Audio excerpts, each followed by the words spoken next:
The 7-0 start, what have you liked? What's the common theme been? Yeah, proud of the start. I think that the two things that we talk about the most are being an unbelievable teammate and playing your tail off, and we've done that in all 7 games, and we've really done that since August. And I'm proud of the makeup of the team, the competitive nature. It hasn't been real clean. Like it's not the prettiest baseball you've ever seen in those first 7 games, which it rarely is. But the competitive piece and the togetherness piece has been outstanding. So proud of the effort, and then we are deeper than we've been. So that creates some margin for error where you get late in the game, and maybe in the past where we had to stretch a guy for 9 outs, now that guy's just getting 3. So it kind of creates a shorter back end of the game, and then there's depth throughout the lineup. But we've taken care of the ball for the most part, and been really fundamental. So yeah, proud of the start. Is this philosophy an easy sell? So many new guys this year, do they get it pretty quickly? Yeah, I think it starts with my staff and the job they do in recruiting, of saying, hey, here's I think when we were all younger recruiters, we were probably really good at sales, and I think we're probably better at presenting now than we are anything. Of here's who we are, here's where we're going, here's who you are, and here's how you're a piece of it. And by the way, along the way, here's what happens in your development. So I think there's a unity in the recruiting and a vision casting in the recruiting, that they come in knowing what to expect. And then I think we're so selective in who we recruit from a makeup side. Like you have to be a great teammate to play here, and that is one we do a ton of background work on. What is this guy like when things are good? What's he like when things are bad? What's he like to his best friend on the team? What's he like to the opponent, the opposing coaches, the guy that he gets along the least with on the team? So we do a lot of digging on the makeup side, and so I think we come in with a like-mindedness, really from guy 1 to guy 40. JL Conference is incredible for community college talent. Next year will be the 3rd number 1 class when it comes to JUCO players. Sometimes there are guys that you see in high school and you're thinking, God, if he has one more year to kind of season, he might be ready for us. How do you look at the role of junior kind of being that bridge from a guy that might need a 13th or 14th grade? Yeah, well, in college baseball, or college sports right now, I mean, we have multiple guys who are 24 years old on our roster, and I think about the best freshman in the country right now compared to a guy who's 24 years old. Now that freshman who's mega elite, we certainly have a couple of them with back-to-back Big 12 Freshman of the Year. We've seen those young guys at a high level. There's something in baseball time and knowing how to work in at bat. And I think if you guys were talking to Chase Diggins earlier, like Chase Diggins does things in the game that you can only learn through failing and succeeding and doing it over and over again at a place like Odessa Junior College. And so I see it all the time, where you see a high school kid and you think that guy's going to be a big-time player. But in the maturation process and in the development cycle, does it happen as a freshman with limited at-bats, or is it going to junior college or taking a gap year, going to prep school, or the many different options there are? So we are constant. Like if I was a major league scout, I would be doing this differently than a college baseball coach. As a major league scout, to play in the big leagues, and it's I got to see Bobby Witt Jr. play a ton in high school, and when I was in Texas, that was a pretty easy one. There are others that you project out and say, hey, this guy might not be a great Division I player for the next 3 years, but he's going to be in the big leagues in 10. And so I think everyone develops differently, and everyone's story is different. Michael Brooks, who's been amazing for us, was on Team USA when he was 15 years old, and was a blue chip recruit at Arkansas, and his road took him a different path. And Chase Diggins was in Japan. Cody Shojinaga was a recruited walk-on here. Don Bagley, we started recruiting him during the fall of his senior year, and he threw 88 miles an hour, and I remember looking at the velocity and saying, hey, Brandon, was throwing 88, but he's going to throw really hard, and Brandon was way right on it. So it takes projection in it, but again, that always comes back to makeup, because if the makeup is there and they've got some grit and toughness and they'll work, they're going to find their ceiling. And that's the one thing we're really good at is helping the guy find his ceiling. So if the makeup's there, we'll get there, and that's why we're so stubborn on that piece of it. None of your guys took the bait with that RPI thing. You had to talk to them much about it. I mean, does it mean anything at this point in the season? Validate anything? I hear rumblings. When I say I'm off the grid, I mean I have an email account. I think that's about as advanced as I get in terms of social media. So, the RPI thing right now is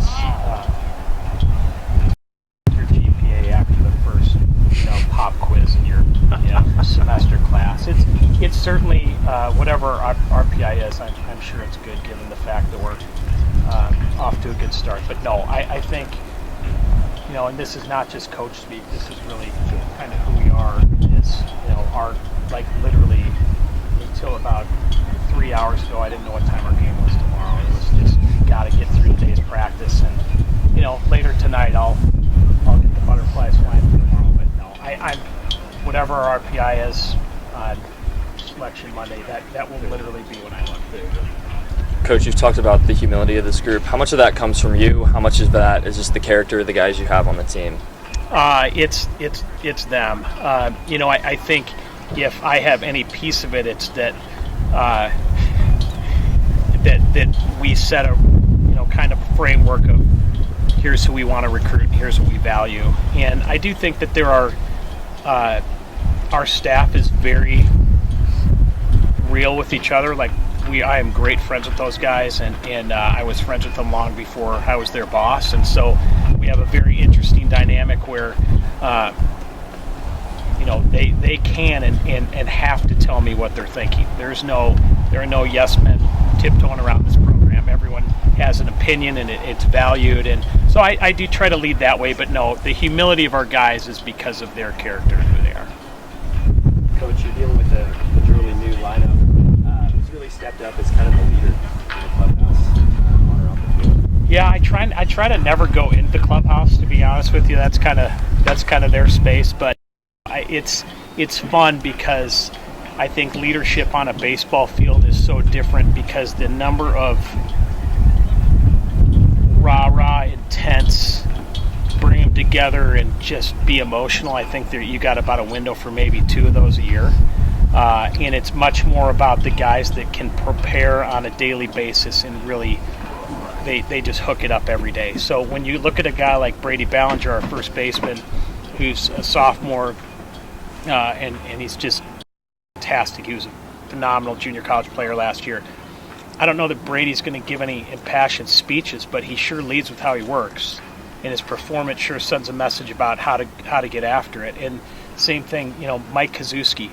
That guy's been in this program since day one. So when Mike says, hey, man, you might want to maybe steer it this way, I think guys listen, and there's a inherent respect there. Ty Wisdom's in that same boat. And those are 2 guys that are really, really, really good and haven't gotten the type of at-bats that they've deserved. It's just the way that the season's played out in our first 7 games. And I think when you have guys like that maybe aren't getting the at-bats and the time that they want, but they're still living it out in terms of that humility, I think that's when leadership really happens. Anyone can give a speech, but it's way harder to live it out, and they've done a fantastic job with that. Dom said all the attention he got preseason, all the honors, kind of surprised him. You think he should have been surprised? Did it surprise you? Where's he at right now? I'm not surprised that it surprised Dom. Yeah. Because it's, in fact, I think Jordan had said something to me about being picked preseason Big 12 pitcher of the year. I said there's a good chance Dom doesn't know that. Sure. And not because Dom has phenomenal GPA and is a great student and is a really smart baseball guy. I just don't think Dom just wants to win, and he's an unbelievable teammate. And so, every accolade he's got in preseason he's deserved and more. But at the same time, it's not surprising at all that he's the way he is. freshman. He's not satisfied with command of pitches. How do you look at what he's been able to do for you so far and where he can go both ways? Yeah, it's funny because Dom has had, by his standards, 2 relatively pedestrian starts, and is punching out 15 guys per 9, and has really been in complete and total command of both games. So I think the great ones always have something they're working on, and they're never really satisfied. I think there's a contentment that the great players have of, there's a confidence to know with the hitter goes 0 for 4, and Salvia is not sweating it out after going 0 for 4. He knows he's playing the next day. So I think the great ones have a confidence about their preparation, and then this game's ridiculous. You hit 4 balls on the screws, and you go 0 for 4. You hit 3 off the tape of the bat, and you go 3 for 4. And the smart player loves the 0 for 4 with the barrels. The guy that's flipping coins and wishing likes the ones off the tape. But I think Dom knows who he is. He knows how he prepares, and at the same time, I think the great ones always have a little bit of edge of need to do something better. Why were you confident Cooper could make the jump from the pen to the starting guy? I think Cooper is he's an incredible athlete. I think if Lance fill in the secondary for the third quarter of an early game, Cooper could jump in there no problem. Like he's explosive, he's physical, and on top of it, he's incredibly competitive. And if you look at his want to win and his care factor of how he goes about his business, it's as high as it gets. And so, he came in as a two-way guy and was a real catcher. He could hit, but it didn't take much to see that he was going to throw extremely hard, and he just sinks it so hard. Like he's got a kind of a unicorn fastball, and you look at it and you look at, okay, can we find someone that's going to be good behind the plate? And last year with Jake English and Ben Hartle, we were as good as anyone in the country behind the plate. So it became real simple. I remember this time last year thinking this guy's going to lead the Big 12 in appearances, knowing that this is a future starter just based on how athletic he is. You've talked about your guys' preparation. How much of that comes from experience, just having guys that knows what it takes to play at this level? I think it's huge. And you look at, Brady Council has played baseball for a long time and, been around it at a really high level. Jackson Howgie, transfers in from Minnesota State and kind of came in with,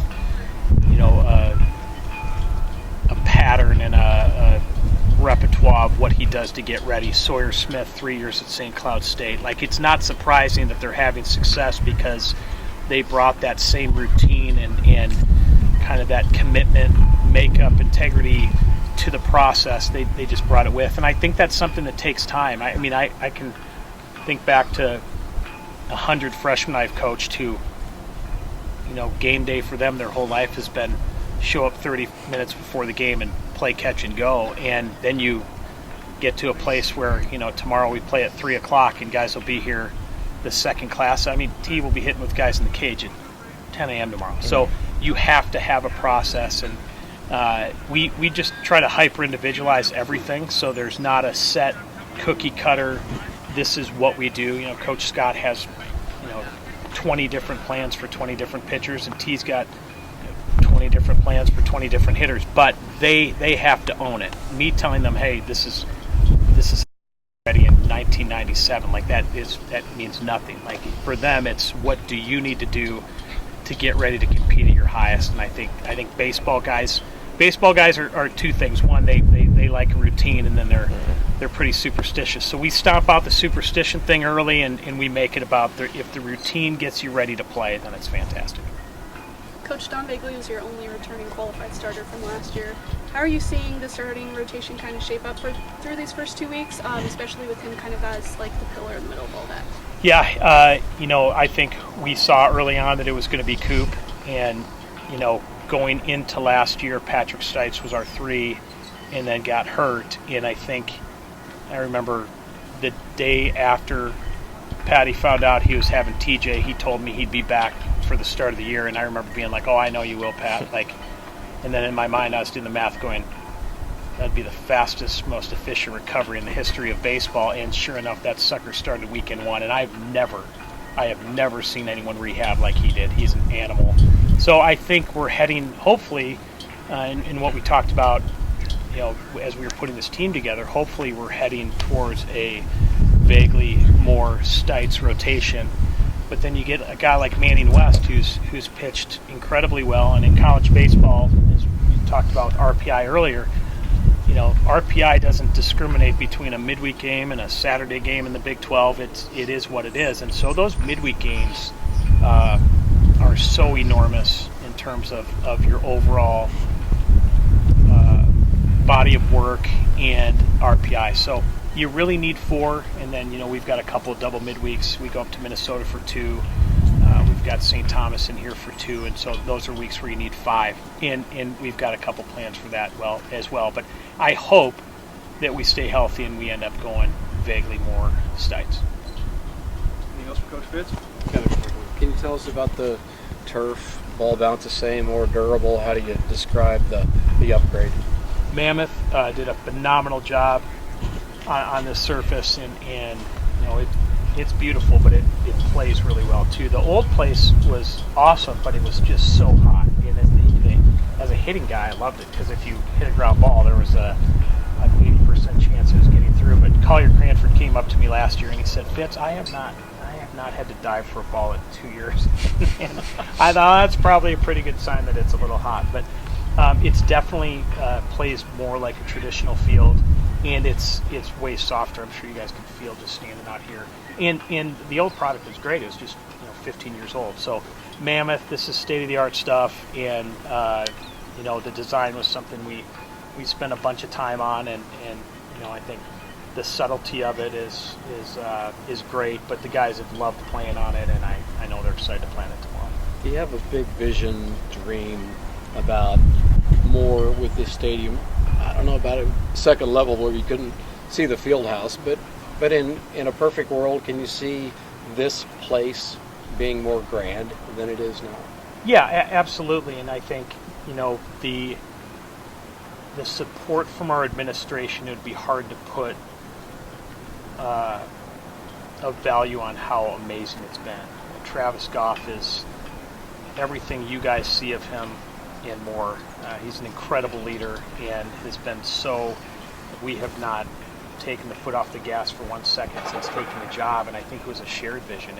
And Sean Lester, our sport administrator, is as good as you could possibly have, and same thing, his foot's been on the gas as well. So, I anytime that we have a chance to invest, my first thought is, people, and everyone likes nice things, but nice things are just nice things, and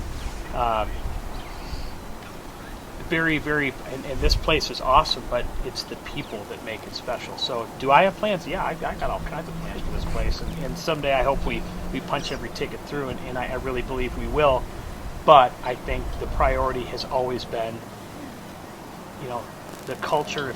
If you dropped us off in the middle of Europe where they're not playing baseball, our culture still better be really good as a baseball program. And so every penny that we've had to invest, we have looked at it as how do we build it for the players and the student athlete experience, and then really the rest of it will come in time. But yeah, we definitely have plans, and no timetable on that.